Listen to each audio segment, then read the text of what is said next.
Nuevamente, una cordial bienvenida a cada una de las personas que nos acompañan aquí en la red. Mi nombre es Nelson Iván González, miembro de la Iglesia Adventista hace 32 años. Voy a tener un tema denominado el tercer Elías. El tercer Elías es simbolismo también de que debemos ser pregoneros de justicia. ¿No se escucha? Ahora sí. Vamos a hablar entonces del tercer Elías. Cada uno de nosotros, los que estamos justificados en el Señor y en el proceso de santificación, y que anhelamos la pronta redención, la glorificación, tenemos que comportarnos como un Elías. Elías es en el significado hebreo, significa instrumento de Dios. Algunos también lo denominan como mi Dios es Yahvé. Yo lo asimilo como instrumento de Dios que tiene a un Dios único, Yahvé. Eso significa Elías. Entonces nosotros, el hecho de estar aquí congregados, nos demanda que tenemos que comportarnos, reafirmo nuevamente, como un pregonero de justicia en el sentido de que tenemos que ir a amonestar al mundo. Lo vamos a ver ahorita en las Sagradas Escrituras, como lo hizo el Señor a través de la historia por intermedio de los profetas o de ciertos personajes. Antes de seguir adelante, quiero dar las gracias a cada una de las personas que están orando no solamente por todos los enfermos de la iglesia, sino en especial por la familia de este servidor. Eh, la esposa de mi hijo, que tiene 35 años, se encuentra ahorita en cuidados intensivos, sometida a ventilación mecánica por COVID. Eh, Tuvo una cesárea el 6 de julio y entonces hay una bebé de más o menos 25 días que está esperando que su mami regrese según la voluntad del Señor. Entonces, gracias por sus oraciones, por la fortaleza que piden para cada uno de los miembros de la familia y como comunidad de la iglesia, porque también el sufrimiento de uno, o sea, un enfermo genera otros enfermos, ¿sí? Entonces hay personas, amigas, familiares o algo que están también emocionalmente afectados y por ende también la familia. Entonces, gracias de antemano por esa solidaridad con esta, mi familia. Entonces, hay un pasaje que me gusta para ilustrar bastantes experiencias de aprendizaje en la Biblia. Lo quiero traer a colación. Vámonos al libro para poder hacer una entrada al tema. Vámonos al libro de Eclesiastés, capítulo 1, versículo 9.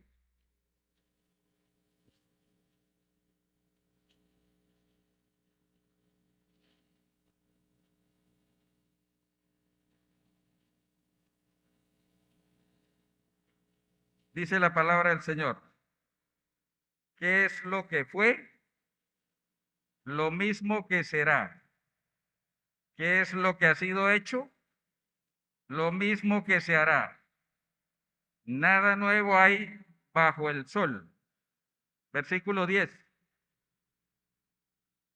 ¿Hay algo que se pueda decir, esto es nuevo? Ya fue en los siglos que nos precedieron. Vamos a complementarlo con Eclesiastés 3:15. Un versículo breve, pero que resume de cierta manera lo que acabamos de decir. Eclesiastés 3:15. Lo que es hoy, antes ya fue.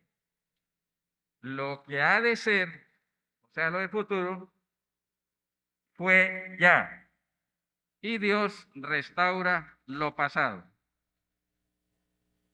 Entonces, como vamos a hablar de un tercer Elías, quiere decir que hubo un segundo Elías y hubo un primer Elías. Pero para darle una connotación todavía más amplia de que no es solamente con el tercer Elías que se cumple estos versículos, vamos a tomar lo del sábado. El sábado fue en el pasado, entonces uno lo manifiesta, ¿no? En Génesis capítulo 2, versículos 1 al 3.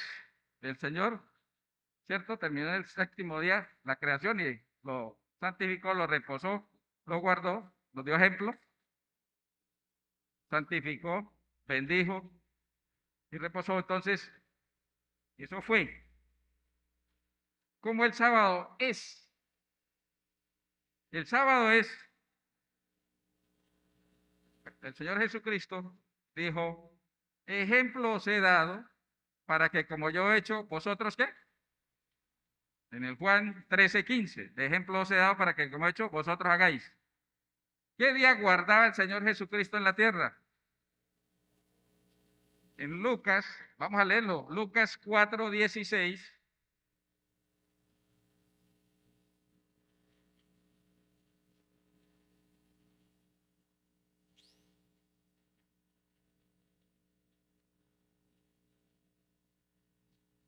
Dice la palabra, y vino a Nazaret donde había sido criado, y entró conforme a su costumbre el día del sábado en la sinagoga y se levantó a leer.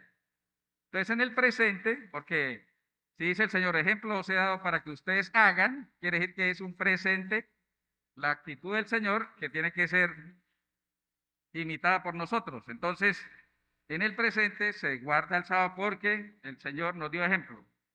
¿Cómo se guarda a futuro el sábado? Lo que ha de ser. Entonces, vámonos al libro de Isaías 66, 22 y 23.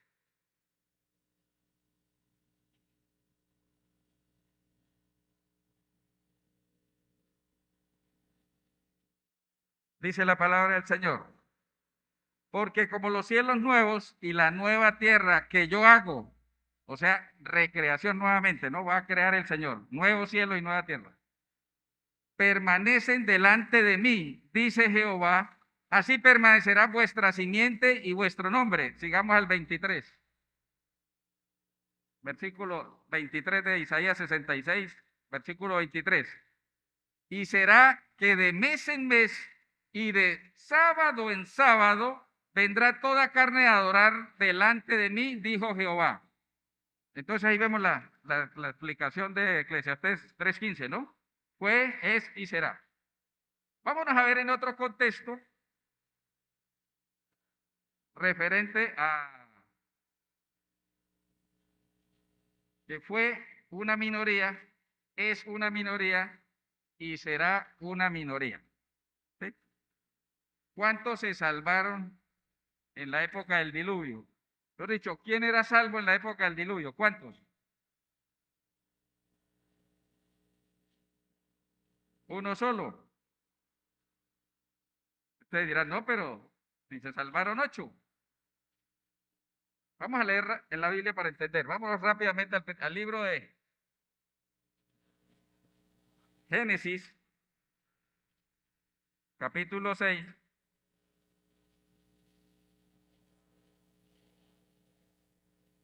Versículo 5.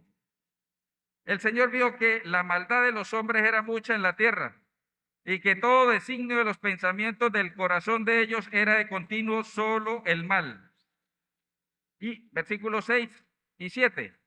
Y al Señor le pesó haber hecho al hombre en la tierra y le dolió en su corazón.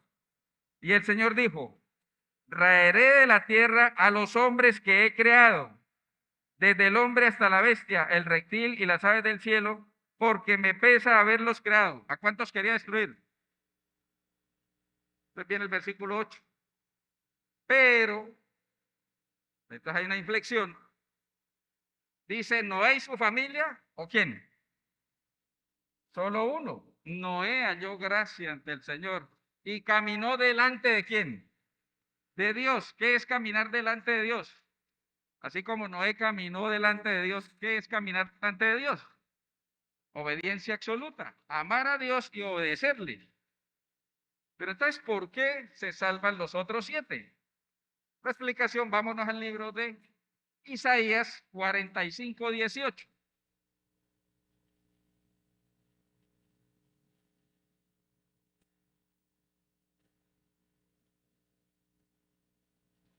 ¿Para qué creó el Señor la tierra?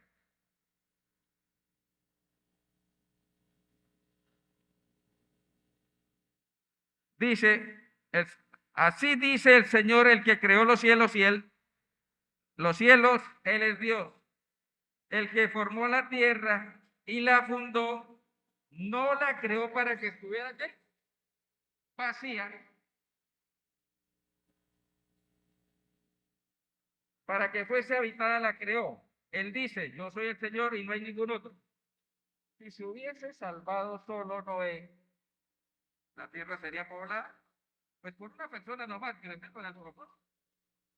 Entonces el Señor, en función de cumplir la aseveración de que la creó para ser habitada, entonces le deja a las otras 7 personas, ¿cierto? Sus 3 hijos, su esposa y sus 3 fuera. Y de esta manera, pues, hay población en la tierra. Entonces, ¿cuántos ahora sí sobrevivieron al diluvio? ¿Cuántos? 8. ¿Cuántos murieron en el diluvio? Según los estadígrafos que siguen con detalles la secuencia y la genealogía, una extrapolación matemática, calculan que murieron entre alrededor de 6.000 a 7.000 millones de personas en el diluvio.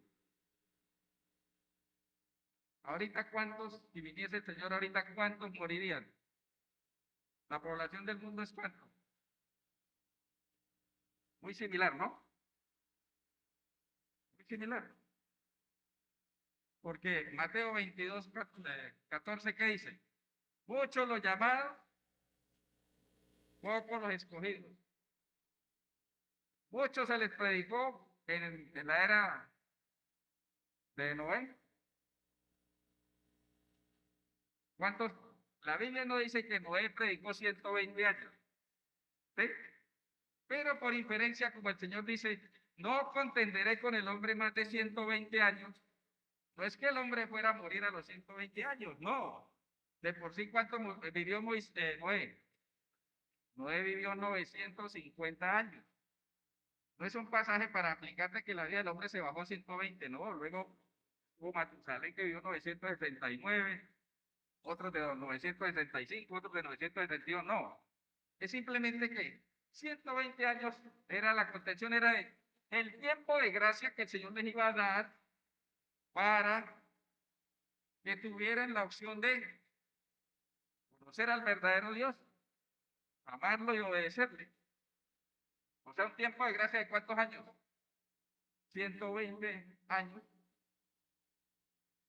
Le compartió el Señor las buenas nuevas del Evangelio a los antediluvianos. Entonces, ¿quedaron qué? Muy poco. El Señor ha escogido también a lo largo de la historia. Entonces, hubo poquitos en el diluvio, salvados.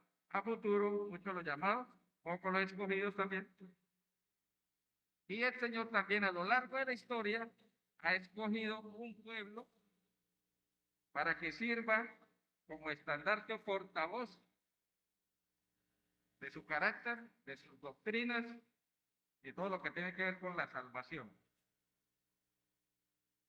Vamos a mirar en el pasado cómo el Señor escogió un pueblo. Vamos al libro de Éxodo 19, versículo 6.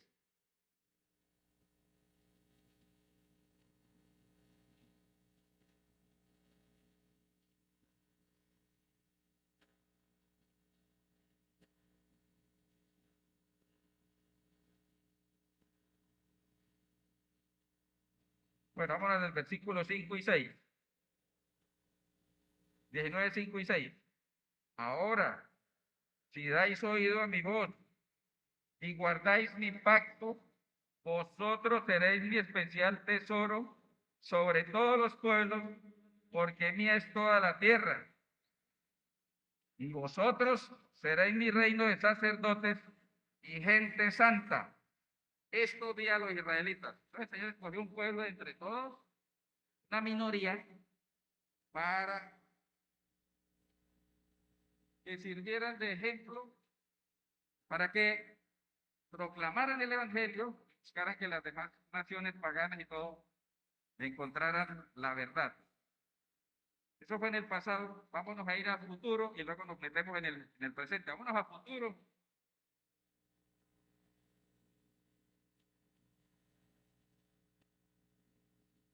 Vámonos al libro de Apocalipsis, capítulo 12.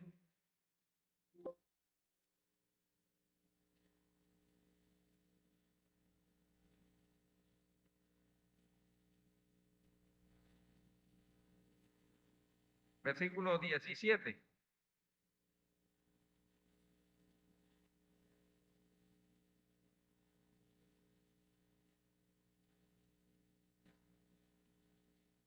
Entonces el dragón, ¿quién es el dragón en este contexto? El dragón se airó contra la mujer. En el contexto de Apocalipsis, ¿la mujer qué es? Entonces el diablo, Satanás, se airó contra la iglesia y fue a combatir al resto de sus hijos. Entonces, el resto no es lo que sobra, el resto es lo que queda después de que el individuo elige obedecer al, al enemigo u obedecer al Espíritu Santo. Recuerden que al final, como dice en Mateo 24, en Mateo 24, al final habrán dos mujeres en el campo, dos mujeres que son, dos iglesias. ¿Y el campo qué es? La tierra, el mundo. Habrán dos mujeres al final, o sea, habrán dos grupos. Los obedientes, la iglesia obediente y los no obedientes. Entonces, cuando te dice el resto, el remanente, no es lo que sobra, sino lo que queda. Y lo que queda generalmente es que pequeño. Por eso muchos los llamados y pongo los estudios volvemos a reafirmar. Entonces, el enemigo va a actuar contra ese resto, ese remanente. Posteriormente vamos a ver más las características a futuro. Entonces va a haber un grupo especial con el cual el enemigo te va a ensañar. Vamos a mirar al presente cómo ese pueblo escogido, considerados sacerdotes, serán mis sacerdotes, dijo en Éxodo 19:6, al presente, ¿cómo es eso? Vámonos a 1 de Pedro, capítulo 1.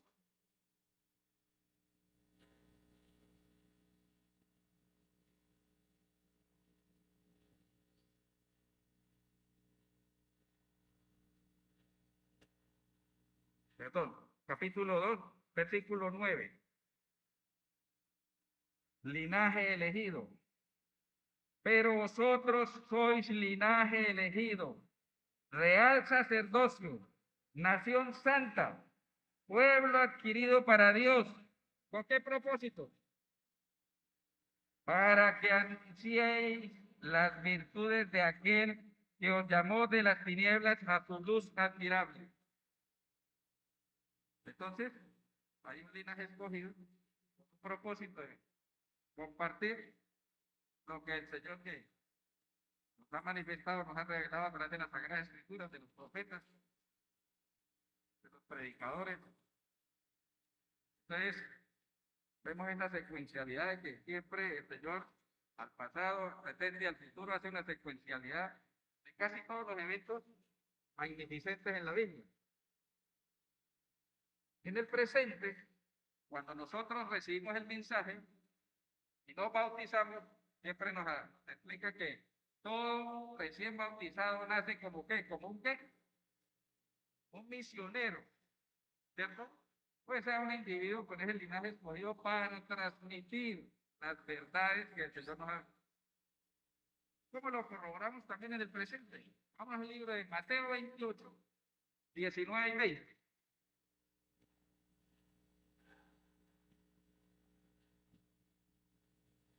Lo que nosotros conocemos como la gran ¿qué? Comisión.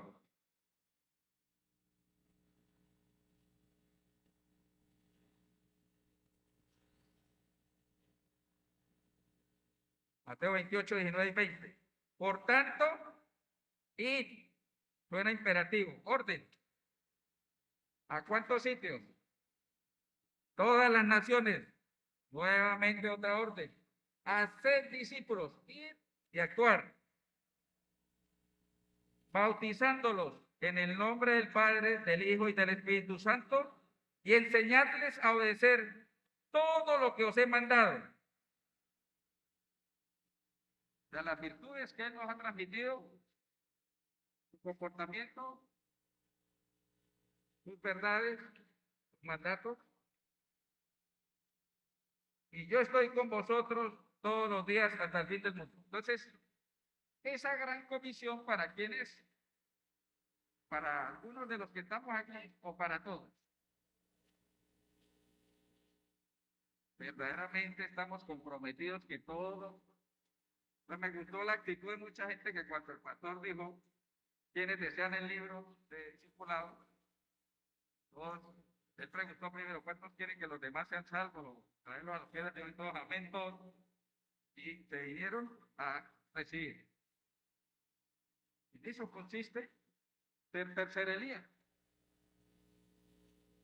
Porque nosotros necesitamos capacitarnos, ese es un instructivo muy valioso para dar a conocer las virtudes, todo lo que el Señor demanda de nosotros para compartir con esas personas. No solamente compartir, sino vivenciar. Entonces, como podemos darnos cuenta, el Señor está siempre con esa estrategia. Entonces, nosotros como tercer Elías, dije yo que debemos ser pregoneros de justicia. Pregoneros de justicia. ¿Qué es un pregón? Un anuncio que se va a dar, ¿no? Generalmente en los pueblos van a pregonar, esto tenían que ir a todos los rincones del pueblo a pregonar. Pues nosotros somos pregoneros de justicia si somos unos individuos que vamos a ser como el tercer Elías. El primero que empezó ese pregón, cuando el Señor dijo, no contenderé con la humanidad 120 años, el primero que empezó con ese pregón, bueno, vamos a ver dónde dice eso el Señor que hoy fue el primer pregonero. Vamos al libro de segunda de Pedro, capítulo 2, versículo 5.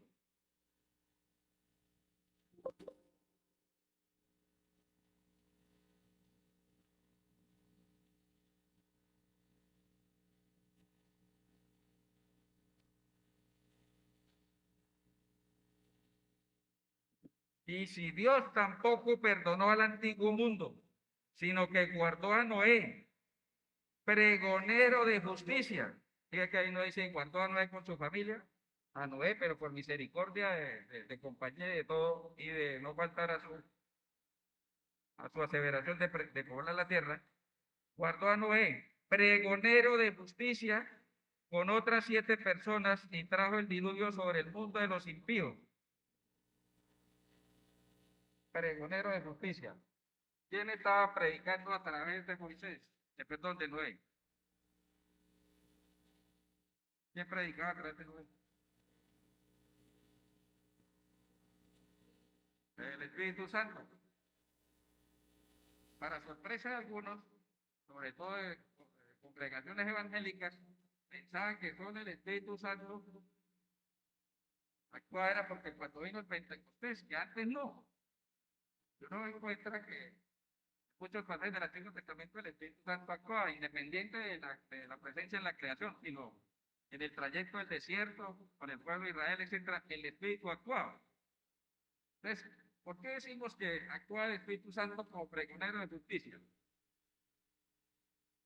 Recuerden, Marcos 13:11 dice que cuando usted vaya a hablar, ¿quién es el que habla por usted?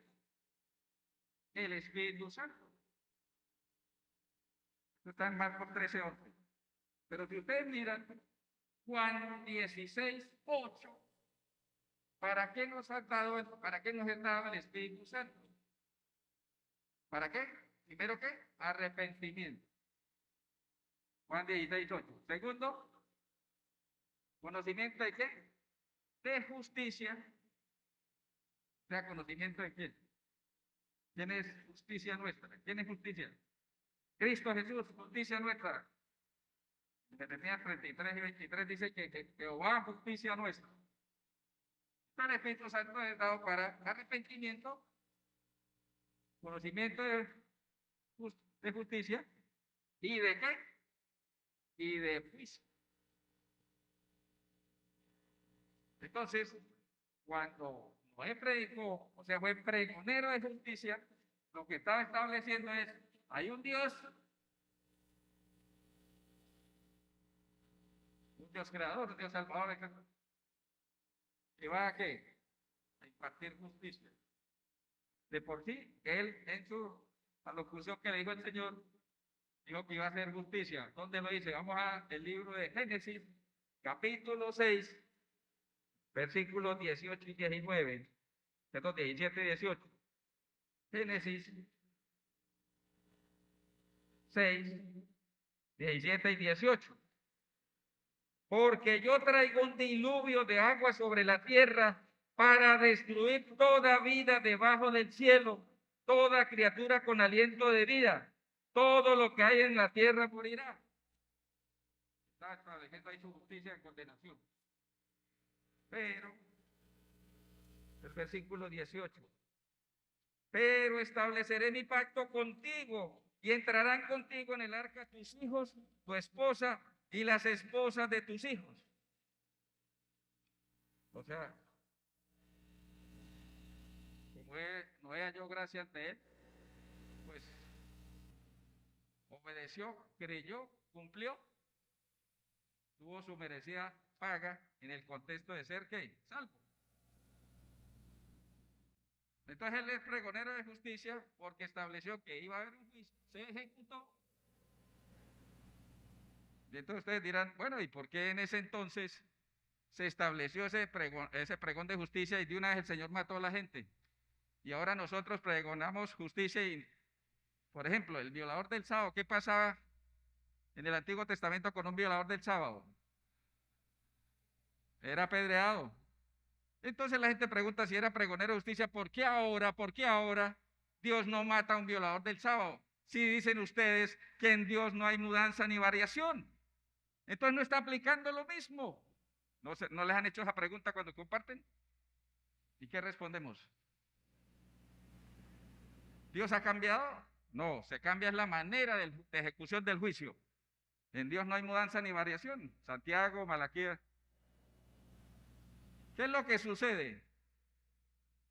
Que ese pregón de justicia, de enjuiciamiento, ha cambiado en el contexto de que el juicio en el Antiguo Testamento lo ejecutaba cual persona de la deidad. Dios Padre. Pero usted dice, no, pero Dios es uno. Vámonos a entenderlo rápidamente en la Biblia. Vámonos al libro de Juan, capítulo 5.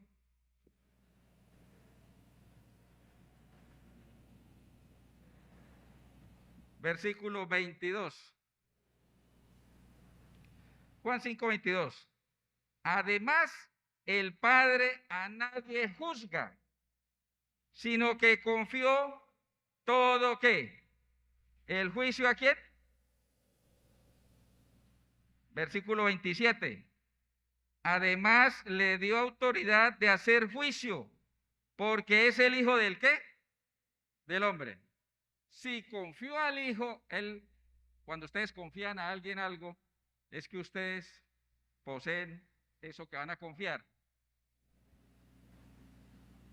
Entonces el Dios Padre traslada el juicio al Hijo, pero el Hijo cuando haga el juicio, él lo va a hacer un día específico. En ese pregón de justicia, nosotros, el Espíritu Santo nos va a hacer predicar sobre juicio. ¿Va a haber un juicio? Sí. ¿Va a ser, digamos, sancionado el violador del sábado con muerte? Entonces Dios no ha cambiado en su juicio, ha cambiado la modalidad en la que se ejecuta el juicio y quien lo hace. Entonces, mirando a estos contextos, Noé fue pregonero de justicia. ¿Nosotros somos pregoneros de justicia? Entonces nos hemos preparado para entender bien lo del arrepentimiento, porque el Espíritu Santo nos ha dado para arrepentimiento, que es lo que los pregoneros, y vamos a mencionar varios pregoneros, a través de la historia han hecho con respecto a amonestar a los demás para que tengan arrepentimiento, para que tengan conocimiento de justicia y de juicio. Nosotros estamos preparándonos para ser esos pregoneros de justicia, para invitar a las personas al arrepentimiento, para ver el verdadero conocimiento de Jesucristo, cómo crecer en Él, cómo imitarlo, cómo andar como Él anduvo. Y el otro contexto de juicio, nosotros tenemos campañas del juicio, el juicio investigador, el juicio ejecutor, el juicio ya de condenación, etcétera. Tenemos muchas campañas sobre el conocimiento de Jesucristo, etcétera, etcétera. Pero verdaderamente nosotros estamos asumiendo ese rol de pregoneros de justicia, o nos da temor de enfrentarnos cotidianamente, porque cuando usted es un pregonero de justicia, lo hace lunes, miércoles y viernes y descansa martes. ¿Cada cuánto debe ser la actitud de ser un pregonero de justicia? ¿Cuándo se pensiona un cristiano? Esa es la pregunta que tenemos que hacernos. ¿Un cristiano se pensiona como tal? ¿Por qué? Porque es una necesidad imperiosa del individuo agradecido, del individuo que ama a Dios y le es obediente, ser constante predicador. Y no necesariamente de la palabra, sino a través de qué? Del testimonio. ¿A través de qué? Del servicio. Entonces Noé predicó 120 años. ¿Cuáles?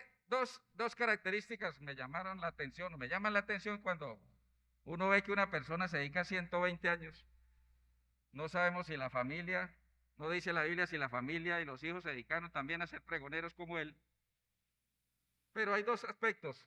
Cuando uno predica 120 años, uno es no cansarse.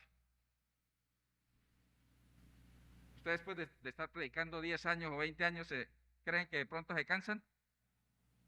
¿Sí? ¿Y cuál es el antídoto para nosotros ser pregoneros de justicia? ¿Cuál es el antídoto para no desfallecer? Uno desfallece por varias razones, pero las dos más frecuentes en el término espiritual, número uno es pereza.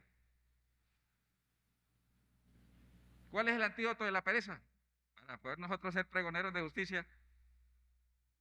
¿Fruto de qué? Fruto de diligencia, fruto de presteza, fruto de prontitud. Si nosotros no pedimos eso, nos vence la pereza. No solamente para predicar, sino para orar, para leer las Sagradas Escrituras, para compartir. Entonces, acostúmbrese diariamente en sus oraciones cuando pidan la unción del Espíritu Santo, fruto de diligencia. Eso está en la Biblia. Con la mayor diligencia agréguenle a tal cosa, dice Pedro, ¿cierto? A todas las virtudes hay que agregarle primero diligencia. Entonces, vencer esa pereza. Pero cuando uno tiene también, perseverancia, es el otro fruto que hay que pedir, perseverancia, persistir. Como nos explicaron hace 8 días, ¿no? Persistir, resistir, nunca desistir, etcétera. Y el otro aspecto de no cansarse en ese largo tiempo de nosotros tener que ser, como no pensionados, tenemos que seguir en ese trasegar. Entonces el otro aspecto es que no haya desánimo. ¿Desánimo por qué? ¿Cuántos se convirtieron durante los 120 años de Noé? ¿Ah? ¿Cuántos? ¿Cuántos? Creemos que ninguno porque el Señor escogió los 8. ¿Y cuántos más entraron? Entonces probablemente ninguno. Usted estando predicando y que nadie se convierta, ¿qué siente? Desánimo, desazón, decepción. Si lo ve uno en los pastores de campaña una semana y que nadie se bautice, quedan como que sin ganas de volver a predicar. Pero la Biblia le dio al hombre herramientas para poder sobrellevar esa circunstancia adversa del desánimo. El desánimo es una de las herramientas predilectas de Satanás para que usted, al desanimarse, no encuentre tiempo de orar, de leer, de estudiar, de compartir. Y entonces viene, después del desánimo, viene la lepra, la insensibilidad al evangelio, la lepra espiritual. Entonces, ¿qué hizo el Señor? Le da al individuo, y yo creo que se lo dio a Noé, lógicamente, fruto que combate el desánimo. ¿Cuál es el fruto que combate el desánimo para nosotros poder ejercer pregón de justicia con éxito? Se llama el fruto de la longanimidad. ¿Qué quiere decir longanimidad? Long, largo, animidad, largo ánimo, que nos mantenga alejados del desánimo. Pero aquí, como es fundamento escrito está, vamos a ver dónde dice eso en la Biblia. Vámonos a al libro de 2 de Timoteo, capítulo 3.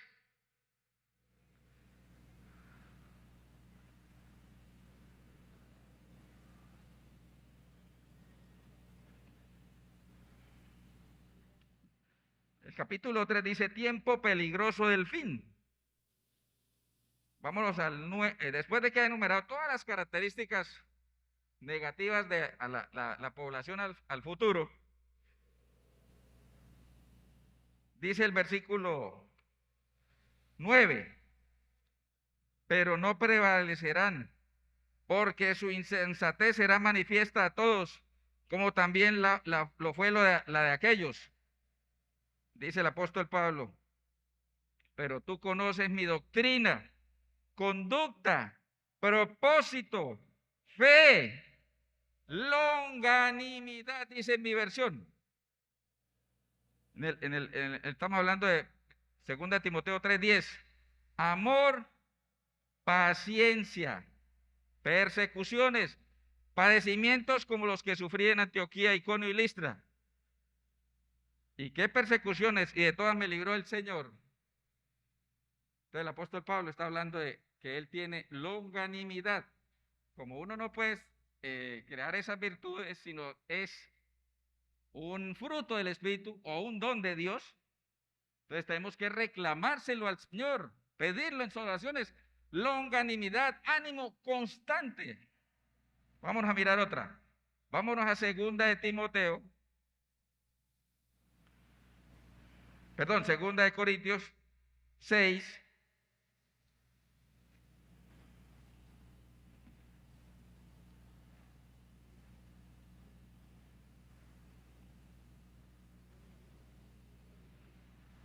Versículo 4 en adelante.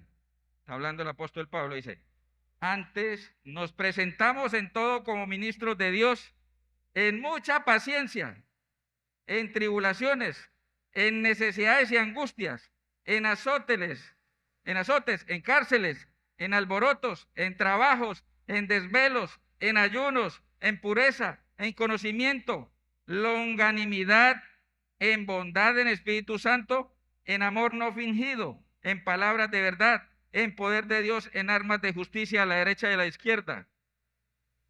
Nuevamente aquí menciona Pablo que tiene fruto de longanimidad para poder enfrentar el desafío de ser un pregonero de justicia.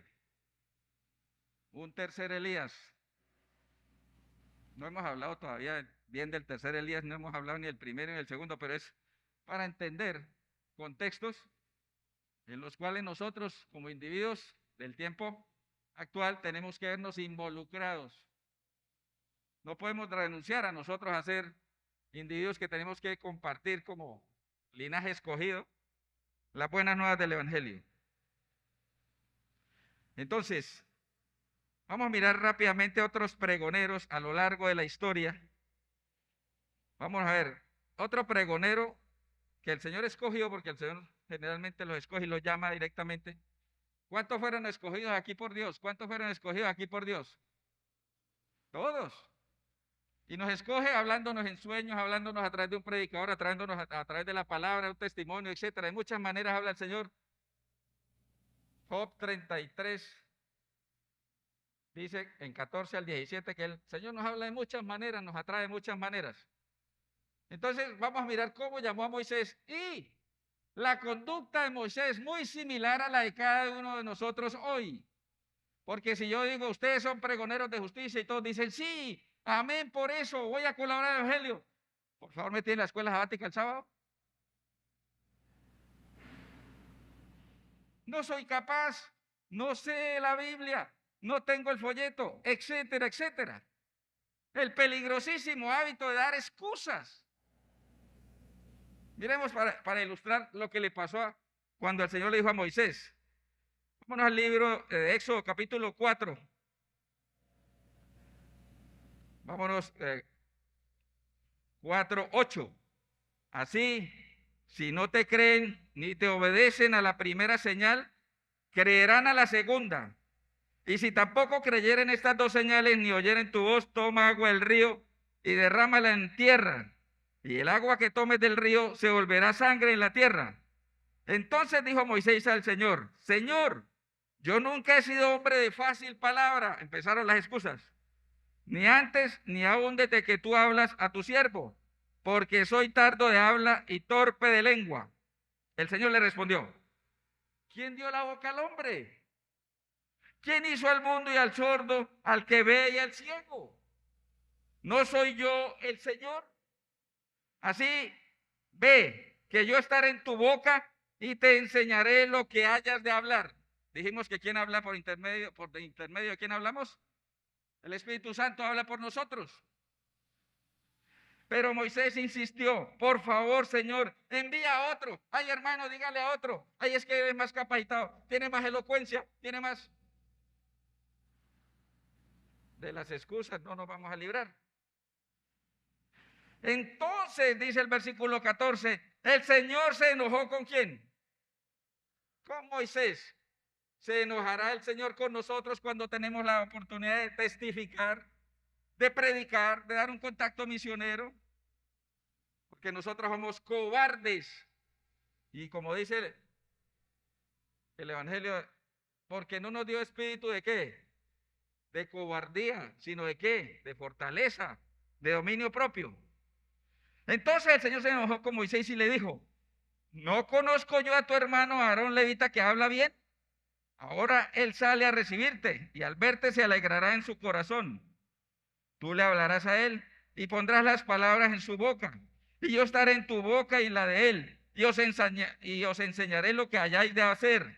Él hablará por ti al pueblo. Él te será en lugar de boca y tú serás para él en lugar de Dios.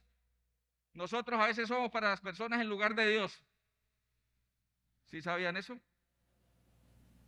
El Dios para los niños recién nacidos, ¿quién es en primera instancia? Sus padres, porque ellos no saben nada de Dios, pero tienen ahí la representación de Dios. Obviamente en su testimonio de vida, de modales, de amor, de cuidados, etc. ¿Y por qué decimos esto que nosotros debemos ser en lugar de Dios nosotros? No porque seamos dioses, sino porque Dios nos considera sus colaboradores. Y no podemos renunciar a eso. De por sí Él nos dio el ministerio de la reconciliación. A todos. Según de Corintios capítulo 5, el 17 al 21, dice que Él nos dio el ministerio de la reconciliación a todos. No a ninguno, pero nosotros renunciamos a esos. Y cuando nos dan dones, sí que es terrible, porque los dones de Dios son ¿qué? Irrenunciables, irrevocables. Y cuando haya el juicio de la mayordomía, si usted no puso a disposición de los demás los dones y talentos que el Señor le da, vamos a ser enjuiciados. Los dones del Señor son irrevocables, irrenunciables. Romanos 11:29. No podemos renunciar, no podemos sacar excusas. Y para poner nuestro testimonio real y verdadero, ¿Conocen al hermano Elmer Bueno? ¿Sí lo conocen? Un hermano de 43 años de la iglesia, anciano. Va por el 7º cáncer. Pero con ese gozo, ese regocijo, que quiere transmitir la palabra del Señor. Ahora no puede hablar por efecto de un cáncer que le está afectando la columna cervical, pero él quiere transmitir lo que el Señor ha hecho en él, no solamente en lo físico, sino en lo emocional, en lo espiritual. No puede hablar, quisiera. Entonces, ¿qué le dije yo a ella, a su esposa? Lady, ¿quiere ser Aarón para ese varón Moisés? Que él haga, como dicen los argumentos, su testimonio, y usted sea la vocera de él. Lady no es muy dada a hablar en público, pero dijo: yo soy la vocera de mi esposa, voy a predicar y lo voy a dar 2 miércoles en el grupo de Facebook este mes, para que hable ella. Y con ese regocijo que se ofreció a hacerlo, eso es lo que nosotros necesitamos, que como tercer Elías y pregoneros de justicia, tengamos esa entereza. Si ustedes dicen que el Señor nos llamó, a cada uno de ustedes, la promesa del Señor es que si nos llamó, Juan 6:44, lo reafirma en 6:45, y yo los capacito, yo los educo, yo los fortalezco, pero no nos aprovechamos de esas fortalezas, de esas dádivas del Señor. Nos corroe el miedo, la pena.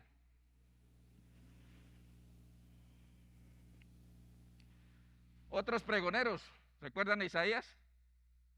¿Y quién irá por nosotros? Yo voy. Samuel, heme aquí, Señor. Pero nosotros, agache, que nombren otros o manden otros. ¿Quiénes más? Nos pasa lo de Jonás. Jonás fue elegido pregonero para ir a salvar a los asirios.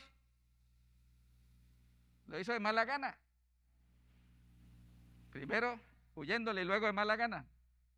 Entonces tampoco sirve eso, hacer las cosas de mala gana. ¿Cuáles otros recuerdan? Jeremías. Jeremías, esa me gusta leerla bastante. Vamos a Jeremías capítulo 1. Cuando el Señor le hace el llamado,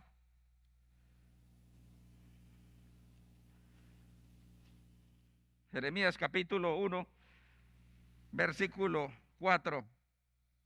Llamado a ser profeta. La palabra profeta significa vocero.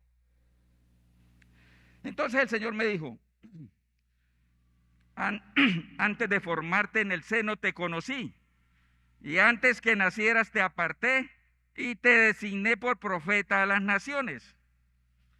Yo respondí, la típica: ay, Señor Dios, que no sé hablar, porque soy un ¿qué? Un muchacho. ¿Recuerdan las profecías de Joel, capítulo 2? Que al final, ¿quiénes van a predicar? ¿Quiénes van a profetizar?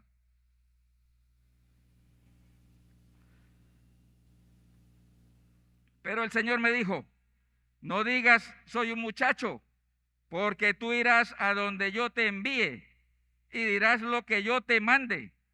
No temas ante ellos, porque yo estoy contigo para librarte, dice el Señor. Y el Señor extendió su mano, tocó mi boca y me dijo: ahora he puesto mis palabras en tu boca. Mira que en este día te pongo sobre naciones y reinos, para arrancar y destruir, para arruinar y derribar, para edificar y plantar.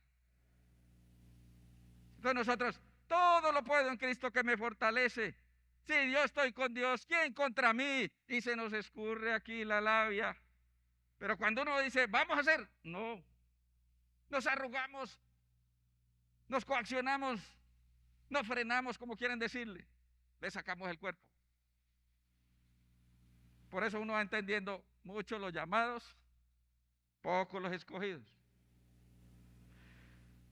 Bueno, ustedes miran otros pregoneros, Nehemías, Juan el Bautista,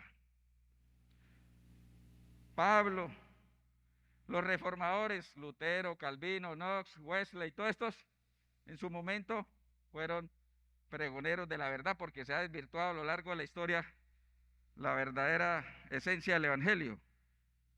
Y entonces ahora sí, en estos 10 minutos vamos a hablar del primer Elías, el segundo Elías y el tercer Elías.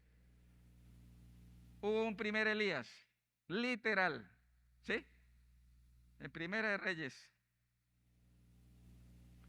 Vamos a leer rápidamente Primera de Reyes.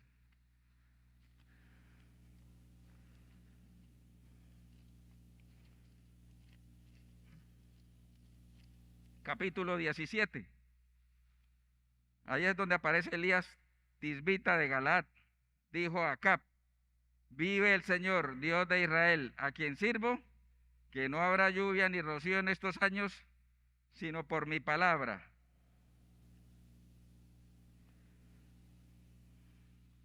Entonces,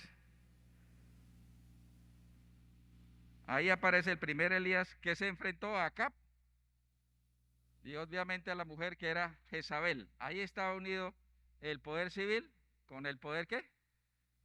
Eclesiástico, ¿no? Acab, poder civil, por ser rey del pueblo, y Jezabel, que era sacerdotisa del culto pagano. Entonces, el Señor envía a Elías a que le haga la amonestación respectiva a Acab. Y vamos a ver en Primera de Reyes 18:21.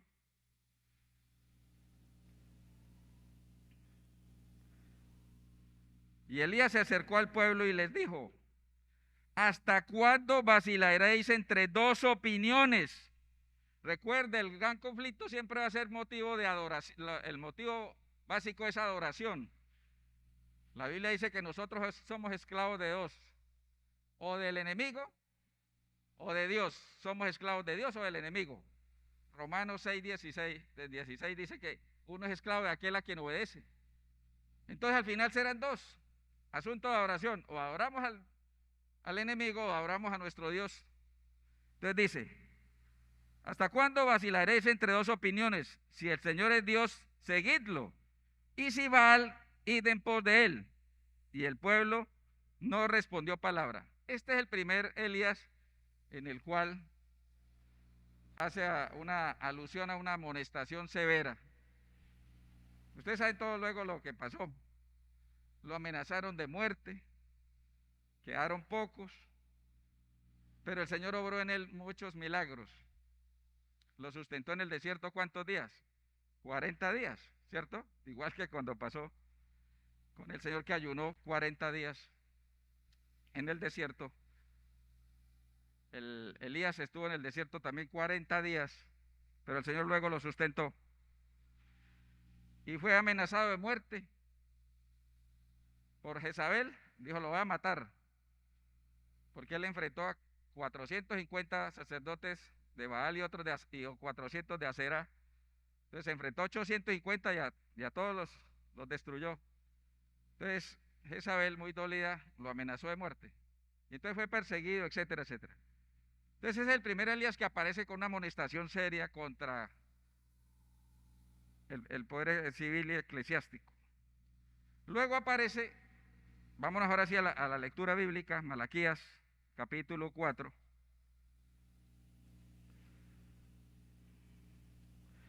Versículos 4 al 6. Acordaos de la ley de Moisés, mi siervo, a quien entregué en Horeb ordenanzas y leyes para todo Israel. Llama la atención que los últimos pasajes bíblicos del Antiguo Testamento haga la amonestación de acordarse de la ley de Dios. Aquí la ley de Moisés, para algunos es motivo de aprovecharse, de decir: mire, la ley de Moisés, que ya caducó, etcétera, etcétera. No, aquí es la ley de Dios, ¿sí?, transmitida o divulgada por Moisés en el monte Sinaí. Entonces, acordados de los mandamientos, por así decirlo.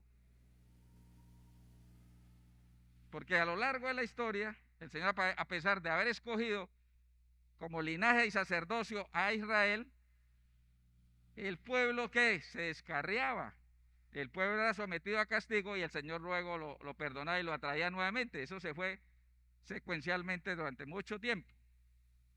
Entonces, el Señor dice: acuérdense de los mandamientos. Dice 5, una amonestación: mirad, yo os envío al profeta Elías antes que venga el grande y terrible día del Señor. Paréntesis, ¿cuál es el día del Señor? Uy, pero aquí dice el día terrible del Señor. No contesten antes de pensar. Vuelvo a lanzar la pregunta, ¿cuál es el día del Señor? En la gran mayoría de pasajes bíblicos, el día del Señor es el día terrible, su segunda venida para... Vamos a leer, aprovechemos. Seguimos ahí en Malaquías, esperamos el libro de Joel, capítulo 1.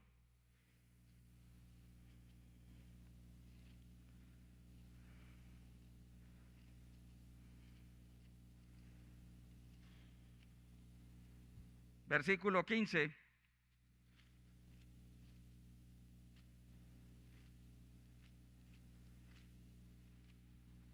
Joel 1:15 dice, ay de ese día, porque está cerca el día del Señor. Vendrá como una devastación por el Todopoderoso. Entonces aquí el día del Señor es un día de ¿qué? De destrucción. Veamos ahí el Joel 2:1. Tocad trompeta en Sión y pregonad alarma en mi santo monte. Tiemblen los habitantes todos de la tierra, porque viene el día del Señor, porque está cerca. Día de tinieblas y oscuridad, día de nube y densa niebla que sobre los montes se extiende como el alba. Viene un ejército numeroso y fuerte. Bueno, y ustedes van a encontrar en Sofonías, en otros libros de los profetas menores, que el día del Señor que está preconizando aquí Malaquías no es del sábado, es del día del juicio. Entonces, antes que vamos otra vez a Malaquías, pero doctor, si uno aprende que el día del Señor es el sábado, depende del contexto. Isaías 58, 13 y 14, ahí ¿cuál es el día del Señor? Entonces hay que darle un contexto antes de responder siempre que es el sábado, ¿sí? Hay que darle el contexto de donde está. Aquí en Malaquías no es el sábado. Entonces volvemos a leer en Malaquías. Mirad, yo os envío al profeta Elías antes que venga el grande y terrible día del Señor. Él convertirá el corazón de los padres a los hijos y el corazón de los hijos a los padres. No sea que yo venga y hiera el país con maldición. ¿Por qué retarda el Señor su segunda venida? ¿Se le olvidó? Segunda de Pedro 3:9. ¿Por qué retarda el Señor la segunda venida? ¿Por qué qué? Porque quiere que nadie se pierda, que todos sean ¿qué? Salvos. Nosotros estamos haciendo exhortación como lo hizo Elías acá y al pueblo. Perdón.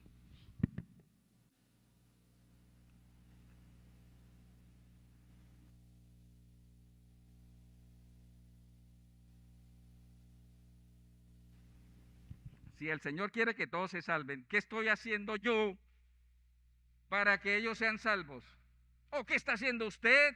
¿Qué están haciendo los demás para que ellos sean salvos? Estoy cumpliendo verdaderamente ser pregonero de justicia, ser el tercer Elías como el Elías primero, el tisbita, y como vamos a ver el segundo Elías. ¿Quién fue el segundo Elías? Juan el Bautista. ¿Y qué hizo Juan el Bautista? Preparó el camino para la primera venida de ¿quién? Del Señor. Él preparó, allanó el camino, y arrepentidos y bautícense, que el que viene después de mí los bautizará en espíritu y fuego. Entonces el segundo Elías, Juan el Bautista, hizo un proceso para la primera venida del Señor. Nosotros somos el tercer Elías, que tenemos que ¿qué? Preparar el camino para que la mayoría se salven. ¿Estamos comportándonos como ese tercer Elías? Paradójicamente, si uno contrasta el primer Elías tuvo una recompensa espectacular. ¿Cuál fue la mayor recompensa que sufrió el primer Elías? ¿O recibió? ¿Directo a dónde? Pero el segundo Elías, ¿qué recompensa tuvo? Dice el Señor que no hay profeta mayor que haya parido mujer alguna que quién, que Juan el Bautista. ¿Cuánto duró su ministerio? ¿Cuánto duró su ministerio? ¿Como 6 meses? ¿Y cómo murió? Decapitado.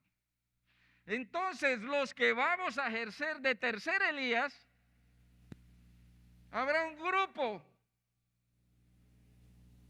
que va a ser llevado al cielo sin morir. Amén, por eso. ¿Cuáles son esos que son el Elías que nunca van a morir? ¿Los qué? Los 144,000. ¿Y cuál es el grupo que representa a Juan el Bautista? Los que van a ser perseguidos, muertos, en la labor de la preconización del Evangelio. Por eso en la transfiguración de Mateo 17, cuando el Señor aparece fulgurante, de blanco brillante, ¿quiénes aparecen al lado de él? Elías, ¿y quién? Elías, ¿y quién? Moisés. Moisés representando a aquellos que murieron y van a ser resucitados a la diestra del Padre o al lado del Padre.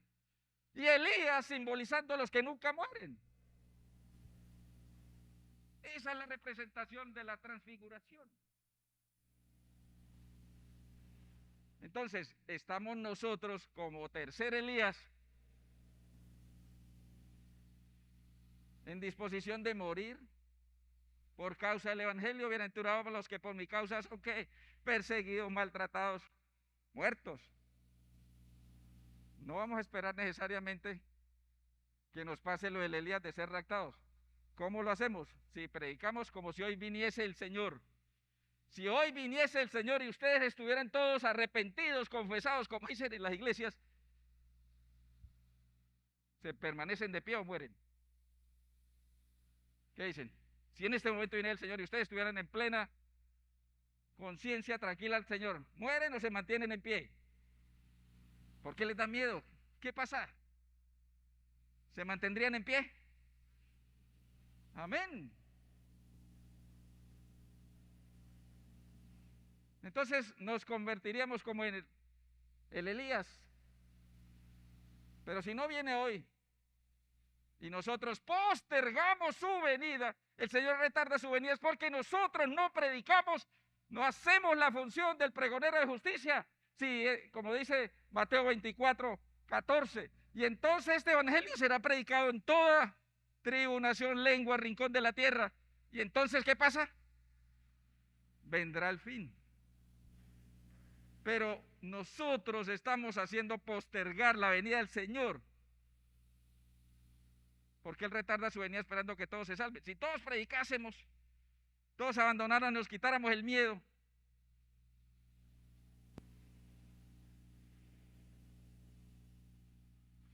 entonces ese Elías debe tener paciencia, debe tener longanimidad, debe tener ¿qué?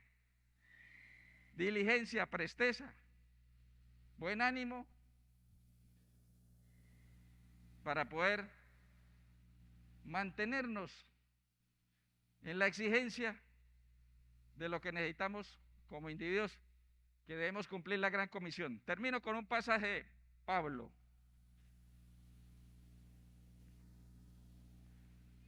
Pablo dice en 1 Corintios capítulo 9, versículos 16 al 18.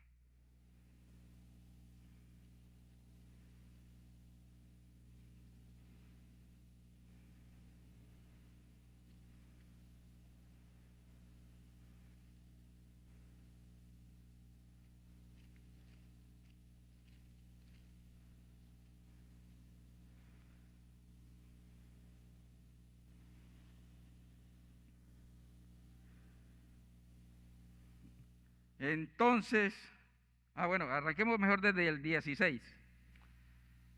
Primera de Corintios 9, 16 en adelante. Sin embargo, al anunciar el Evangelio, no tengo de qué gloriarme, porque me es impuesta necesidad. Ay de mí si no anunciara el Evangelio. O sea, lo hace porque es un motivo de agradecimiento. La mayoría de nosotros, ¿por qué comparte al Señor? Por amor a Dios y agradecimiento por lo que ha hecho conmigo. ¿Cuánto reconoce usted diariamente que el Señor murió en la cruz por usted y le agradece por eso diariamente? Falso, la mayoría de nosotros no lo hace. Pero si nos gloriamos en que estoy predicando, eso no es motivo de gloria porque la gloria es del Señor. Pero si predico de buena voluntad, pero si predico de buena voluntad, recompensa tendré. Pero si obligado, estaré cumpliendo lo que me fue confiado.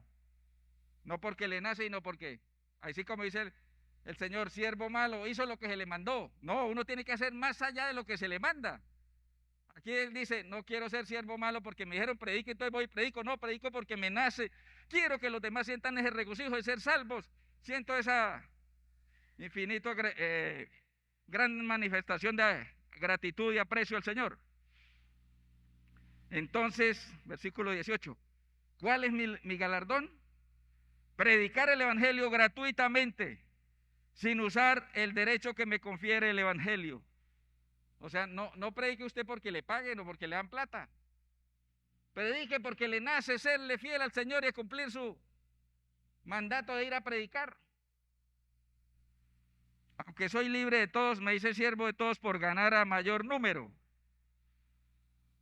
Entonces, el apóstol Pablo aquí nos está dando ejemplo de dedicación. No porque le estén retribuyendo algo, sino él está retribuyéndole al Señor. Nosotros somos colaboradores de Dios. Se lo voy a reafirmar. Que nosotros somos, perdón la expresión, Dios ante los demás. Porque la gente a veces conoce a Dios es a través de un acto de misericordia. Nadie conoce. ¿Usted es Dios? Como dicen los niños cuando alguien les compra un juguete. ¿Usted es Dios? Primera de Corintios 3:9. Somos colaboradores del Señor. Segunda de Corintios 6:1. Somos colaboradores del Señor. ¿Somos colaboradores del Señor? Incondicionalmente, por todo el tiempo que estemos aquí mientras Él viene. Ese es el cuestionamiento. Reconocemos que somos ese tercer Elías, que tenemos que hacer la amonestación, fundamentados en la predicación del mensaje de los tres ángeles de Apocalipsis 14:6 en adelante. Hasta el 12, aquí la paciencia de los santos, los que guardan ¿qué? Entonces la característica fundamental de los que nos denominamos tercer Elías es, amamos a Dios, guardamos sus mandamientos, o sea, los cumplimos, los obedecemos por amor, no por temor. Y tercero, tenemos el testimonio del Señor Jesucristo. En el Antiguo Testamento, en Isaías 8:16 dice, ata la ley, sella ¿qué? El testimonio, ¿a quién? A Jesucristo en su interior. A la ley, ¿y a qué? Isaías 8:20, a la ley y al testimonio, si no, no nos ha amanecido. Es y será. ¿Quiénes serán los salvos?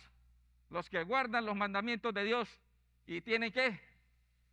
Entonces, como tercer Elías, primero hagamos la autocontrición. Estamos guardando los verdaderos mandamientos, estamos imitando a Jesucristo como fruto del Espíritu en todos nuestros actos, en todos nuestros pensamientos, intenciones, palabras y acciones. Ese es el verdadero carácter del tercer Elías. Dar testimonio de obediencia a los mandatos, el testimonio de Cristo, pero sobre todo, trascender hacia los demás. Que el Señor nos bendiga.